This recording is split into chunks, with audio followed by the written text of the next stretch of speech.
தேவையான முக்கியமான சில ஹைலைட்ஸ் மட்டும் இங்க சொல்லணும்னு ஆசைப்படுறோம். நாம முக்கியமா ரொம்ப கவனம் செலுத்த வேண்டியது பெண்களுக்கும் குழந்தைகளுக்கும் வயசான பெரியவங்களுக்குமான பாதுகாப்பு தான். உறுதி செய்யறதுக்குன்னே அதுக்குன்னு ஒரு தனித்துறையும் இலாக்காவும் ஏற்படுத்தணும்.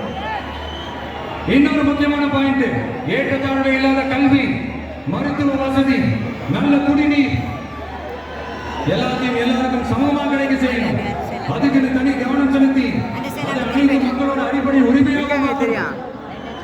அப்புறம் இந்த அரசியல் மற்றும் பொருளாதார சமநிலை சமூகம் உருவாக்கணும்னா ரெப்ரசன்டேஷன் முறையை அமல்படுத்தணும்.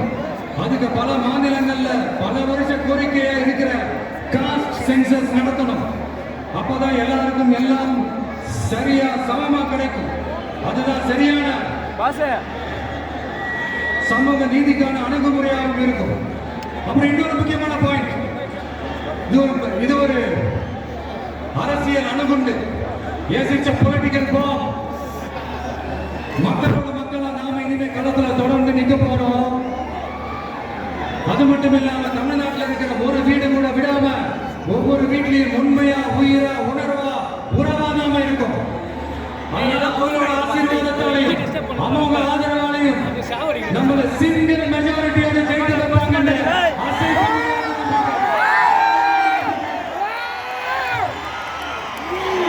நமக்கு 100% இருக்கு. இருந்தாலும் அப்படி நாம அந்த நிலையை நிறைவா அடைஞ்சாலும் நம்ம செயல்பாட்டை நம்பி நம்மளோட சில பேர் வரலாம் இல்லையா? அதுக்கான அரசியல் சூழல் உருவாகலாம் இல்லையா? அப்படி வரவங்களையும் நாம கவனிக்கணும் இல்லையா? நமக்கு எப்பவுமே நம்மளை நம்பி வராங்களா அரவணைச்சுட்டாலே பழக்கம்.